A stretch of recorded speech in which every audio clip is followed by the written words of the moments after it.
American World Airways, commonly known as Pan Am, was once the gold standard of air travel, epitomizing luxury, innovation, and global reach.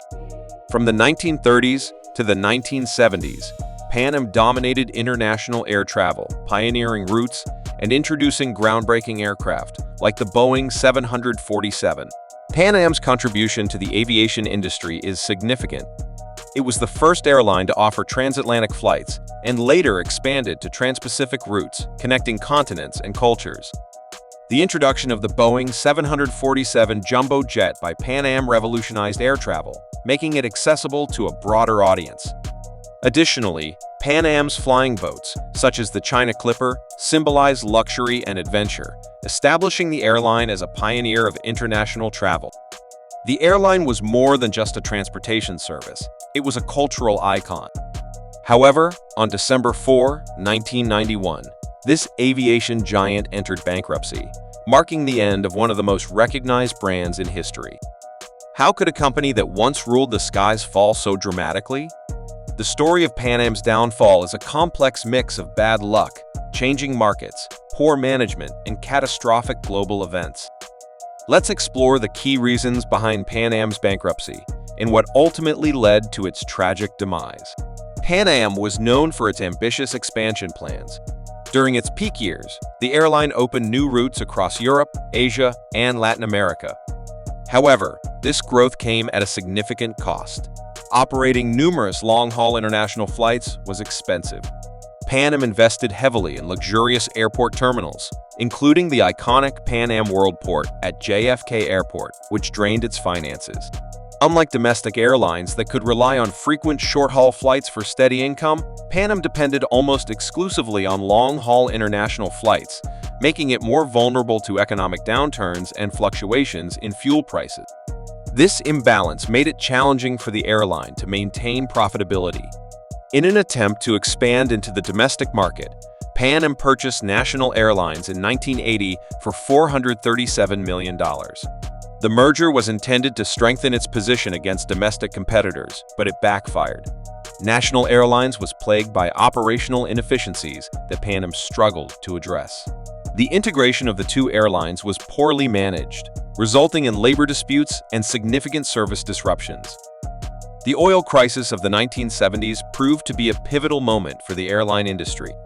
In 1973, the Organization of Petroleum Exporting Countries imposed an oil embargo, causing fuel prices to soar.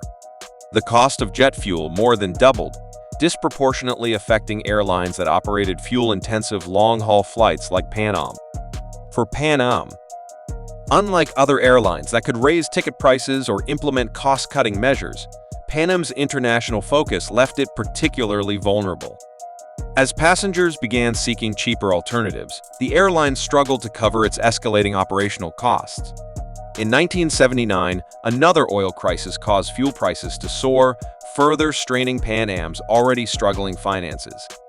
At a time when the airline needed stability, it faced some of the worst financial challenges in its history. Before 1978, the U.S. government heavily regulated the airline industry.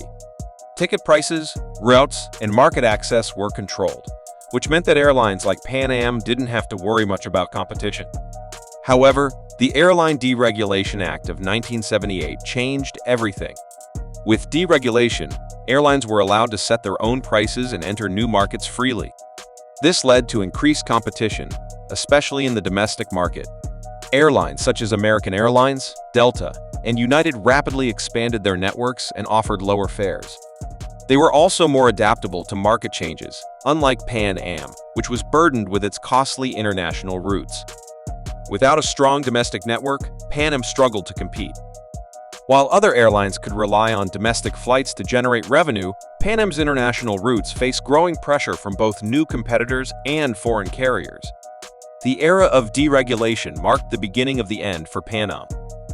One of the darkest moments in Pan Am's history occurred on December 21, 1988, when Flight 103 was attacked over Lockerbie, Scotland.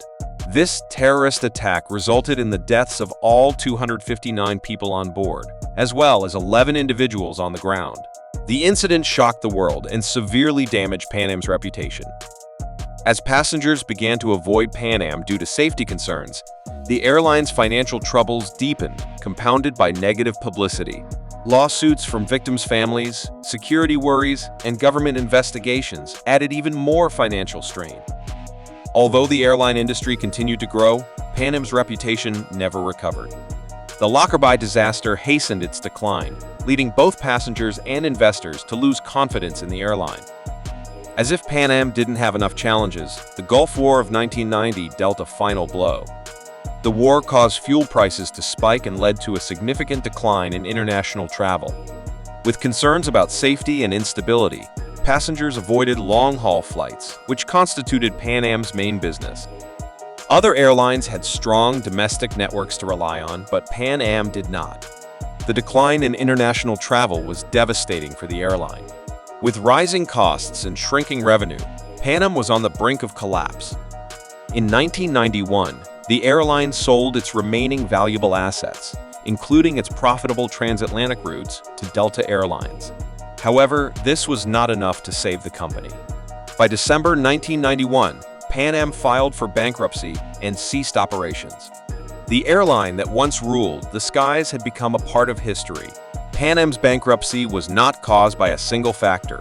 It resulted from a combination of financial mismanagement, global crises, increased competition, and bad luck. Once a leader in luxury air travel, the airline failed to adapt to changing market conditions, which ultimately led to its downfall. The airline's failure to adapt to a rapidly changing market, along with its inability to maintain financial stability, resulted in its bankruptcy in 1991. The lesson is clear: even industry giants must continuously innovate and adapt in order to survive. There are important lessons to learn from Pan Am's failure. The airline industry changes rapidly, and companies that fail to adapt will struggle to survive. Relying too heavily on international routes left Pan Am vulnerable. A strong domestic network could have helped it remain competitive. The Lockerbie disaster demonstrated how a single event can permanently damage a company's image. Pan Am's aggressive expansion and costly purchases created financial pressure that became unsustainable. Although Pan Am is gone, its legacy lives on. Many of the innovations it introduced, such as in-flight entertainment and modern airport terminals, are still in use today. The airline may have disappeared, but it will always be remembered as a pioneer in aviation. The story of Pan Am is both inspiring and tragic. It began as a symbol of American innovation and global connectivity, only to crumble under the weight of financial struggles and unfortunate events. It serves as a cautionary tale for businesses in any industry. No company, regardless of its size or success, is immune to failure if it does not adapt. While Pan Am is no longer in the skies, its impact on aviation history remains undeniable. It was an airline that changed the world, and even in its failure, it left behind a legacy that continues to shape air travel today. Let us know your thoughts on this video, and don't forget to subscribe for more content. Thank you.